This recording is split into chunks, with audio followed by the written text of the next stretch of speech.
Hi, everybody. It's Dennis Daly, welcoming you to All Week Theater.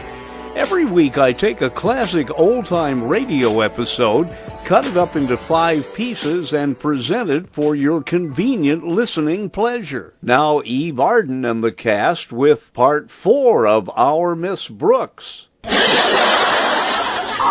I get it, Miss Brooks. You're going to present Miss Enright with the pie, but in several places. Why, Harriet Conklin, what an outrageous thought. I'll just take this coconut cream pie, I believe. How about taking this piece, too? Both of them? Well, sure. Then you can lose your balance easier. And as you let her have it, you can sing White Christmas. You have an extremely poetic mind. Oh, Harriet, there's no one at this counter to punch my food check. Will you please get it done for me? I'll pick it up on my way out. Oh, sure, Miss Brooks. You go right ahead. Thanks, dear. Don't mention it. Happy landing on.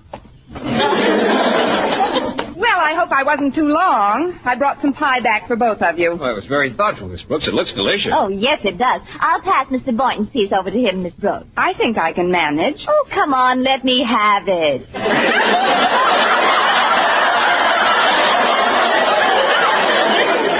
Well, if you insist. Ooh, ooh.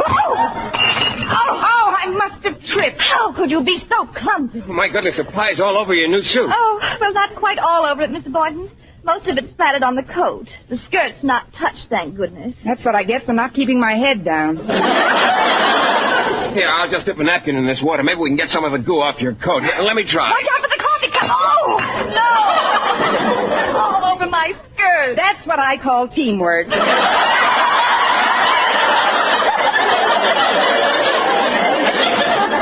I'm terribly sorry, Miss Enright. Oh, my new suit is completely ruined. First pie on the coat, then coffee on the skirt. It's like I always say, what good's a piece of pie without a cup of coffee? Your alleged humor leaves me cold at this point, Miss Brooks. It's a good thing I had the foresight to pack my other dresses and leave them in my gym locker. Oh, it is indeed, Miss Enright. You'd hardly have time to get new clothes this afternoon. The train leaves at 5:45. Well, accidents will happen. I apologize again, Miss Enright. And now, if you'll both excuse me, I've got to practice a bit. Practice? Yes, my work on the parallel bars has been very vertical.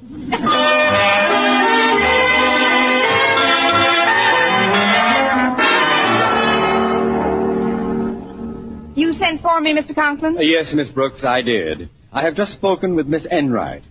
She, it appears, was foolhardy enough to have lunch with you.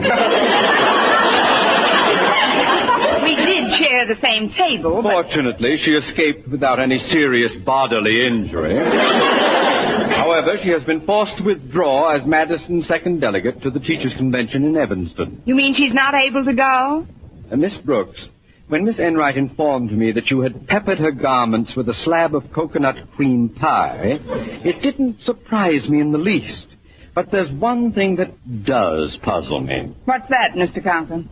If it isn't revealing too much of a trade secret, Miss Brooks, would you kindly tell me how you managed to plop a second piece of cream pie on the dresses packed inside her valise?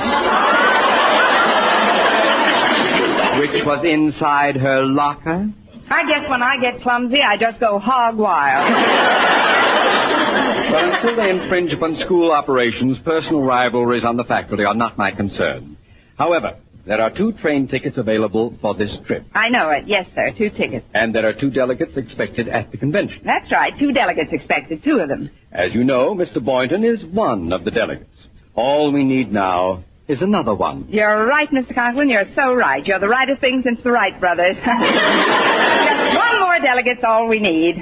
Miss Brooks. Yes, Mr. Conklin? Get off my desk. You're not going. I have just made my selection for delegate number 2. Who? Me. You? None other.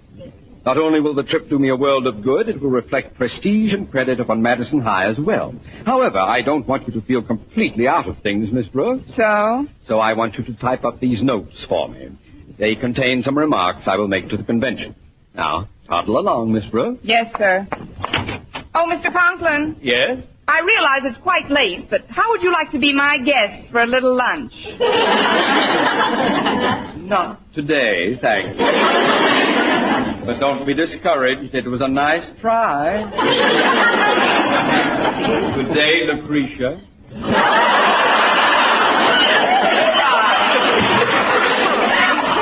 Don't be discouraged, he says. Of all things to happen to a person. Miss Brooks, you must be upset today. You're talking to yourself. I know. I'm a very good listener. Oh, it's you, Mr. Boynton. Yes, I'm going in to talk to Mr. Conklin for a moment. Mr. Conklin, are you in trouble? Oh, not at all. I'd rather not mention why I'm seeing him until after the interview. If you'll wait right here, Miss Brooks, I think I'll have a pleasant surprise for you when I come out of his office. Surprise? Yes, no, wait right by that fire hose on the wall. I'll just be a few minutes. Don't worry, Mr. Boynton. Unless the hose catches on fire, I'll be here.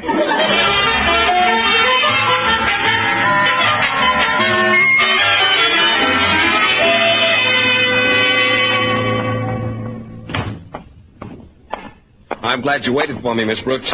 This hose is doubled over exactly 62.5 times. Now, what's the surprise? Well, I knew how anxious you were to make this trip to Evanston, so when Miss Enright withdrew, I determined to prevail upon Mr. Conklin to let you go as originally planned. But there are only 2 tickets available, and Mr. Conklin is using one of them himself. I know that, Miss Brooks, but you're going anyhow. I am? Yes, I turned back my ticket to Mr. Conklin. Of course, he was a little timorous at first, but when I pointed out how helpful you could be to him, taking notes and typing and whatnot, he agreed to have you accompany him to the convention. But what about you, Mr. Boynton? Well, don't worry about me. I'll be busy as a bee over the weekend. I'll probably go on a shopping tour with Miss Enright. So join me next time when I take a classic old-time radio episode and split it up into 5 easy-to-digest pieces. Right here on All Week Theater.